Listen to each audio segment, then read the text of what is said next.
Olha só, um levantamento da Sociedade Brasileira de Pediatria mostrou que a cada 10 minutos, um adolescente brasileiro comete alguma tentativa de autolesão ou suicídio. Então, é muito preocupante porque a cada 10 minutos tem um adolescente aqui no Brasil cometendo qualquer tipo de autolesão ou até mesmo suicídio. Entre 2023 e 2024, foram realizados mais de 100 mil atendimentos a jovens com problemas de saúde mental. Isso de acordo com os dados do Ministério da Saúde. Então, vamos conversar sobre esse assunto com a Ana Graziele Lustosa, que é preocupante, né, Grazi? A cada 10 minutos, um jovem está se mutilando ou está tentando tirar a própria vida. Bom dia. Bom dia, Dani. Bom dia, Tom. Bom Muito dia, preocupante, Dani.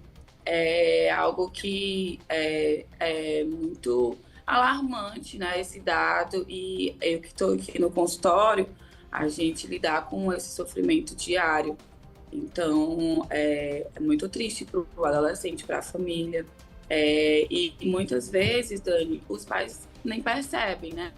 Às vezes os sintomas são ali meio que silenciosos.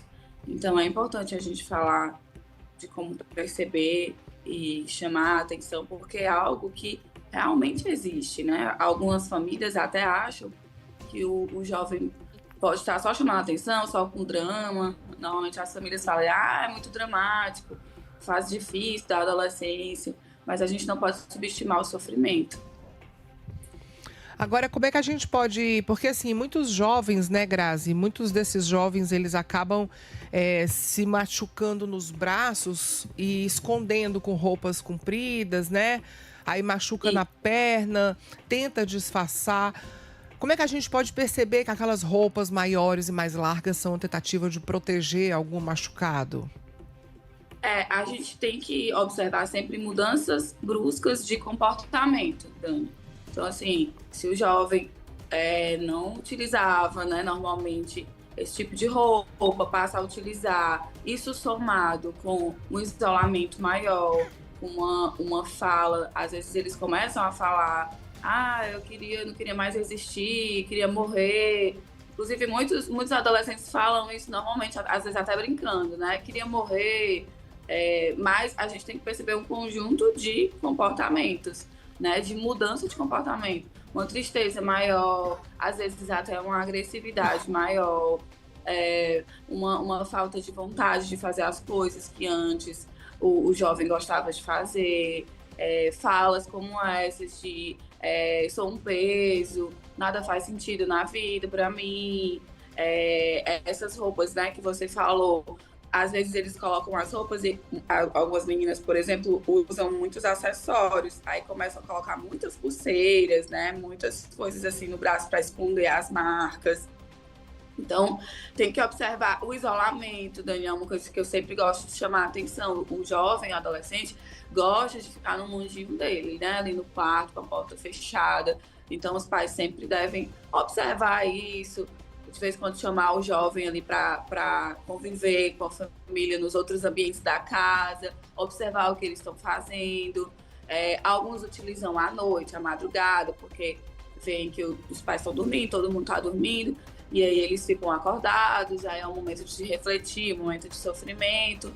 Então, perceber nessas sutilezas, né? De manhã cedo, perceber como esse jovem tá antes de ir para a aula. Então, é uma série de mudanças mesmo de comportamento que tem que ficar atento. Que fatores, algum estudo para saber que fatores têm contribuído para esse aumento de tentativa de suicídio entre, principalmente, crianças também, não apenas adolescentes, mas crianças também? Tom, esse dado, né, envolve crianças e adolescentes de 10 a 19 anos. Inclusive, o suicídio é a terceira causa, né, de morte entre os jovens. E quando se fala entre os jovens, aumenta um pouquinho, até 20 e poucos anos. Mas você falou muito bem, assim, as pessoas acham que não afeta a infância, né, mas afeta. Então, os motivos são multifatoriais, né, assim, não tem uma causa específica. A gente fala desde questões genéticas, né? Quando a família tem uma carga ali, uma herança né, genética para transtornos psiquiátricos, até questões comportamentais, ali, emocionais, sociais, a questão de bullying tem aumentado muito, essas questões de internet mesmo, do isolamento do jovem, da criança, né, da exposição na internet, dessas comparações, desse excesso de informação, tudo isso traz um sofrimento maior para esse adolescente. Sempre foi, até questões neurológicas também, né? A adolescência sempre foi uma fase de mudança, uma fase de questões mesmo hormonais, de crises existenciais, mas somado com todas essas questões sociais, comportamentais, emocionais de hoje em dia, traz muita crise, né, para esse jovem. Tem as questões também da família, né? Existem jovens que presenciam ali muito sofrimento também na família, às vezes como é que os pais vão lidando com isso. Muitos dizem para mim, Tom, que não se sentem ouvidos em casa, não se sentem acolhidos, né? Que os pais acham que, não sei, que tudo é bobeira, que tudo é drama. Então eu até falo que a grande questão é os pais não julgar, né? Assim, não julgar o discurso do jovem, e acolher esse jovem. A gente até fala dos 3 verbozinhos, que é ouvir, que é nomear junto com o jovem, né? Dizer o que ele está sentindo e dizer que você entende, e encaminhar para uma ajuda. E quando os pais buscam um entendimento, uma conversa, e os jovens reticentes não querem, se afastam e evitam esse tipo de conversa? Como Porque que já você é uma reage? idade difícil, né? Já é uma idade que as pessoas elas já são mais fechadas, né, adolescente. E aí, Sim. como é que... Pois é, para quebrar essa barreira. E aí é isso, assim, os jovens, é engraçado, os jovens dizem que não se sentem ouvidos e os pais reclamam que os jovens, né, não querem essa aproximação, que eles se isolam. Então, realmente, fica difícil. Nessa idade, eles querem conhecer mesmo o mundo, querem se alinhar com os pares, né, não querem mais ali essa coisa com os pais, até ficam contra mesmo, porque estão testando as regras sociais. E aí, assim, precisa de muita paciência,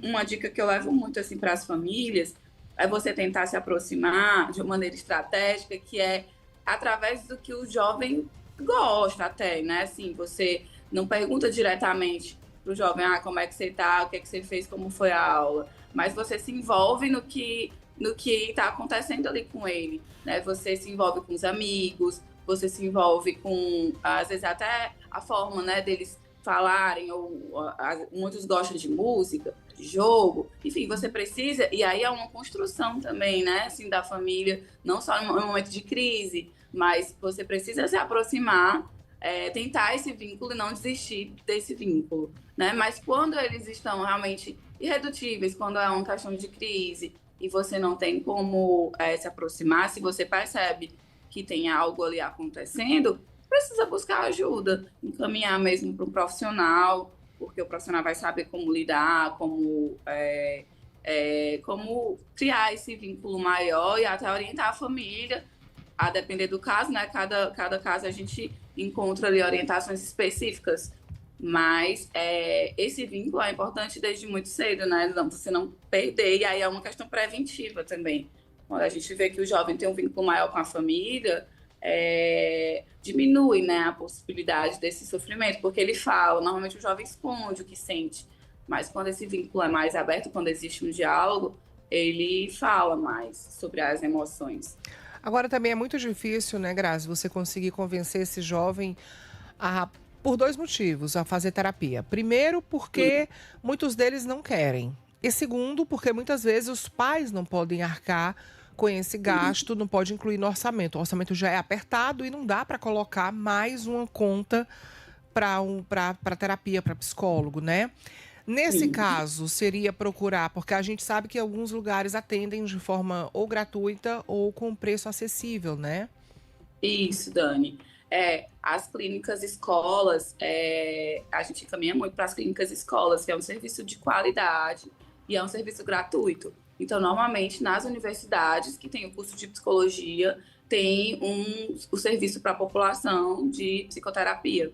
Inclusive, tem locais que tem serviços de urgência. Por exemplo, na Unifor, eu sei que tem ali no NAMI, eu sei que tem um plantão psicológico.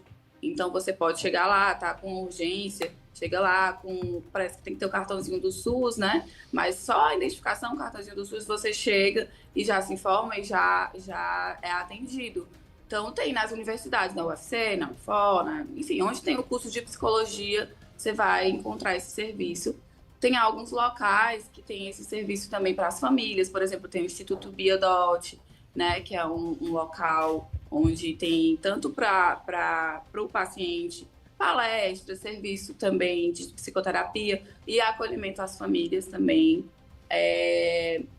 Tem o CVV, que a gente indica muito, né, que é um serviço ali por telefone, tá, o adolescente mesmo, né, tá com dificuldade, ou a família, né, pode ligar para pedir uma orientação ou para, né, assim, psicológica mesmo, o próprio jovem que tá se sentindo perdido, que aí o profissional ali também vai acolher de imediato e vai encaminhar. E, Dani, como você disse, assim, realmente é difícil convencer, né? Até adultos, quando estão em crise, quando estão mal, não querem ajuda, né? Porque a resistência faz parte do processo de sofrimento. Mas é levar, né? Assim, não pode deixar de buscar esse acompanhamento. Então, mesmo que o jovem não queira, né? Que esteja mais resistente, dizer... E aí é tudo como é dito e como é feito, né? Se você vai ali brigando, se você vai à força, né? Se você vai julgando, se você vai... É claro que ele vai ficar mais fechado, mais resistente. Mas se você acolhe e fala, olha, tudo bem, eu sei que você está precisando de ajuda agora, eu não consigo te ajudar sozinho, vamos buscar um profissional, vamos lá, pelo menos para ver como é, vamos lá para você ser ouvido pelo menos uma sessão, né? E aí você busca esses atendimentos. O importante é realmente buscar uma rede de apoio. É preciso e é importante, porque precisa ter esse cuidado e estamos no final, no último dia do mês de setembro, onde a gente passou falando do Setembro Amarelo, mas é um problema que a gente não precisa falar só no mês de setembro, né, Grazi? A gente precisa tratar desse assunto o ano inteiro. Mas acaba que a gente fala mais no Setembro Amarelo por conta de todas as ações que acontecem, mas todos os pais precisam estar atentos o ano todo. Sempre, sempre, Dani, a todo momento. Olha, se você quiser conversar com a Ana Graziele Lustosa, sugerir temas também para que ela possa falar aqui com a gente toda terça-feira, você pode sugerir para ela através das redes sociais, ou então você vai lá no nosso Diário do Nordeste, vai lá em Colunistas, Ana Graziele Lustosa, e os assuntos que ela traz aqui sempre vão lá para o Diário. Esse vai ainda, né, Grazi? Vai ainda. Porque a gente tem aqui o da infância nos hospitais, mas a gente vai ter lá no Diário do Nordeste esse assunto da Ana Graziele Lustosa, também atualizado, para que você possa ouvir aqui no Bom Dia Nordeste e compartilhar com as pessoas lá no Diário. Grazi, muito obrigada, viu? Muito obrigado, um abraço, Grazi. Obrigada a todos. O Instagram é @psicóloga_Grazi, para quem quiser. Psicóloga Grazi, você conversa com ela no Instagram, @psicóloga Grazi, e sugira temas também que você queira que a gente fale por aqui. Valeu, Grazi, obrigada. Um abraço.